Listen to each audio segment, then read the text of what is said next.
Ayan guys, naglalatag na tayo ng bakal. Ayan, yan yung ating biga paikot. Yun. Tapos, yan, may crossbeam tayo. Ayan, crossbeam. Naglatag na tayo ng unang bakal. Didosi muna, ating inuna. Ayan, alternate yung baluktot natin. Ayan, maiksi. Doon ito mahaba. Doon naman sa kabila yung mahaba niyan. Na-alternate natin ating splicing. Batang ating ilalim is nakayo. Nakayo yan. Nakayo. Wala tayong splicing dyan sa kantuhan. Pati itong ating, ayan. Wala tayong splicing dyan. Puro yu, buo. Pati yung ating biga ay nakayo din yan. Walang splicing yan. Ang splicing yan is nasa gitna.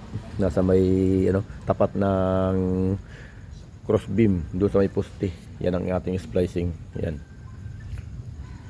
Diyan tayo mag-i-splice. Ang kasunod natin na splice ay dito naman. Sa baba naman. Yan. Bali salisi. Tapos unang patong natin ayan. Didosi.